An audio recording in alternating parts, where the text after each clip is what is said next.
Hey guys, how are you doing? Crypto Marco here. Let's talk about cryptocurrencies. And to be quite honest with you guys, unfortunately, there haven't been a lot of news in the past. And that's why in the last few weeks, I have only made one video per week. And I'm gonna try to keep it short and simple to compress all the important stuff that's going on in the world of cryptocurrencies into one 10-minute video each week.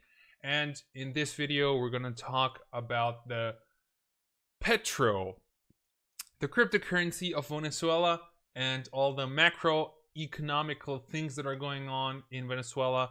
Furthermore, we're going to talk about Ripple because there has been so much stuff going on with Ripple in the past few days. And then at the end, we're going to talk about some other stuff. But as you can see, Bitcoin at 6,600, so nothing really interesting going on right there. And Venezuela made Petro a national currency and published a new white paper. And this is what the white paper looks like.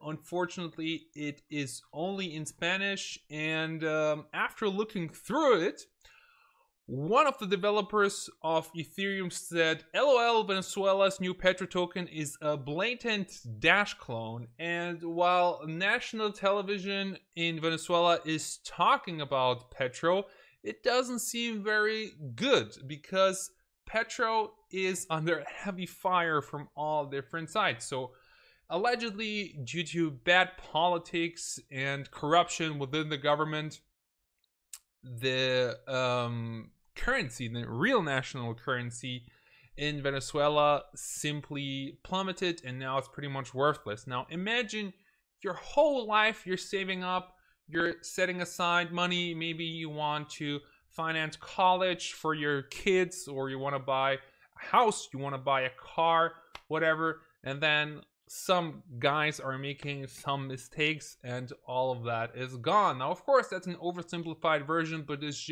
just shows to me how important it is to diversify your portfolio, not only to invest, for example, in a currency, but also to have it in real estate, in commodities, in stocks, and some of that part in cryptocurrency. I think one big mistake that many people who watch my video make is that they have most of their assets in crypto. And while of course it's a great thing to be in possession of cryptocurrencies, you shouldn't have 100% of all your assets and all your savings in crypto, because imagine you would have done that in when Bitcoin was at $20,000. Now you would have a really annoying situation at your hands, so really be careful about that. And yeah, I'm really curious what you guys think about Petro and the whole situation in Venezuela. Let me know in the comments down below. Going on, former President Bill Clinton warns that overregulation could kill blockchain. And interestingly enough, I think Bill Clinton takes like $100,000 for a keynote speech. And no surprise to me that Ripple can't afford that kind of money, because Ripple is going ham currently. Wherever you're looking into news pages around cryptocurrencies, you'll see some talk about Ripple and their XRapid being launched, and Ripple doing really well at establishing a sort of conglomerate to push pro-crypto people into the government. And Bill Clinton, you can have your opinion about him if you want, but he said some pretty interesting things.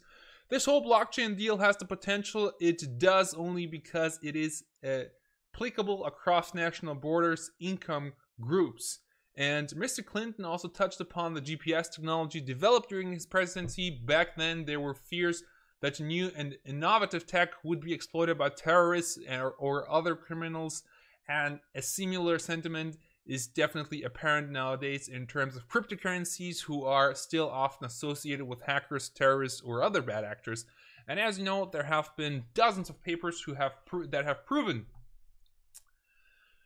that cryptocurrencies aren't viable for money laundering and for terrorist financing. There simply is not a Bitcoin ATM in the middle of the desert for ISIS to convert Bitcoin into US dollars. So it's not that easy. And whoever says that cryptocurrencies are being used for money laundering or for terrorist financing clearly doesn't know what he's talking about, in my opinion. And there's Also, a longer video of Clinton's speech that was held during the Swell event by Ripple. It was filmed by an attendee, and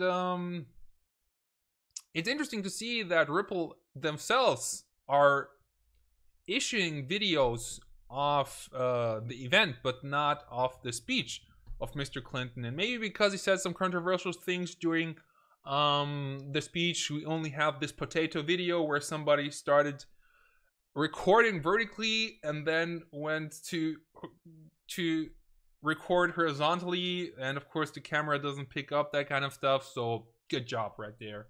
So what has Ripple been up to? Xrapid is now commercially available. Whatever they mean by commercially available, there are so many things around Ripple these days that I can't really distinguish the news within each other. Basically, Mercury FX, Palix, and who else? Federal Credit Union. No, Mercury FX, Palix, and the Catalyst Corporate Federal Credit Union are using XRP, and what a surprise, it's faster and it's a lot cheaper. So again, big win for Ripple. They're still they have been on the second position, but right now they're third.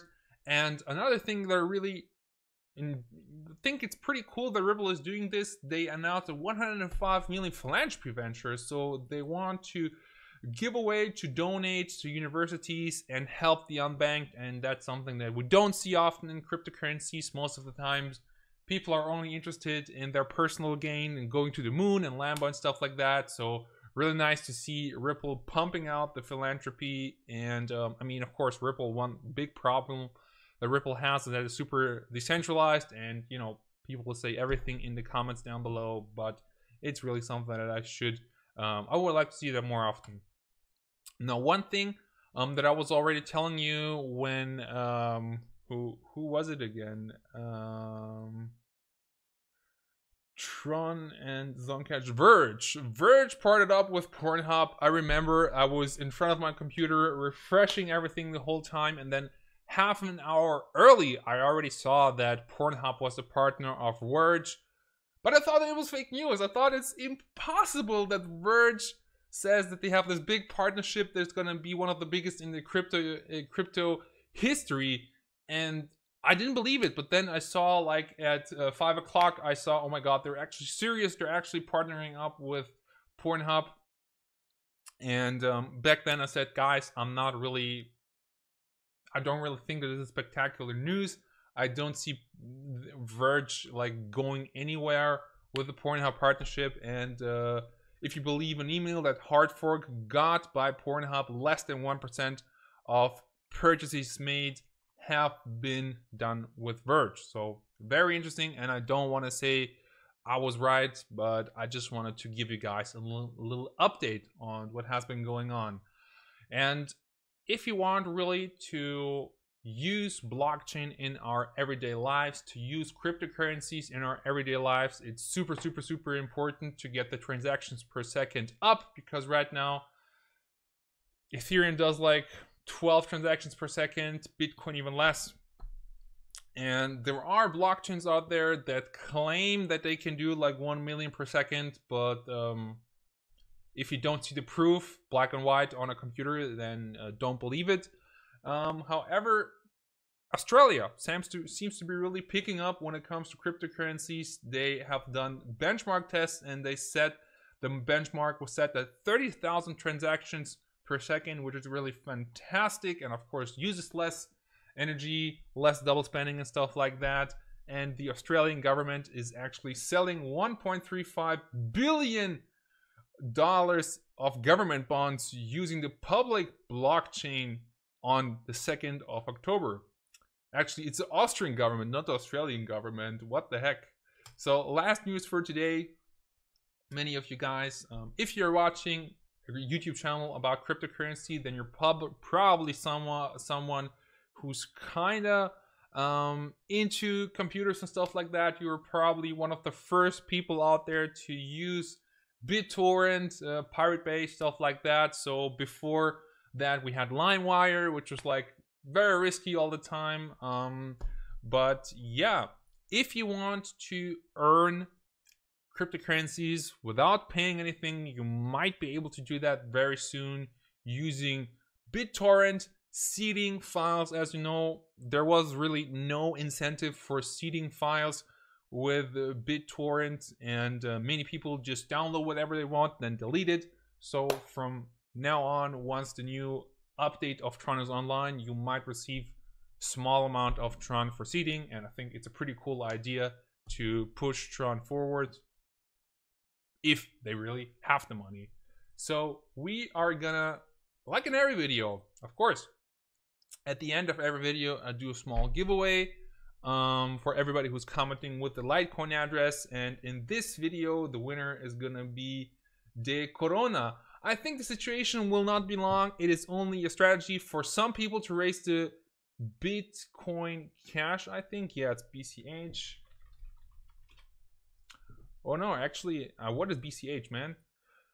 But immediately back off. I'm sure the BTC will stay ahead and it will rise like a few days before, so don't panic. Thank you very much for your comment, my friend. Let me just copy your address, and once this wallet has been unlocked, you will get a small amount of Litecoin. And guys, don't forget that every video I post, every video I ever posted on my channel, it's my personal opinion and not financial advice. And my friend, the weekend is right around the corner, so enjoy your Litecoin win and have a great time. Thank you so much for tuning in, and see you next time. Bye bye.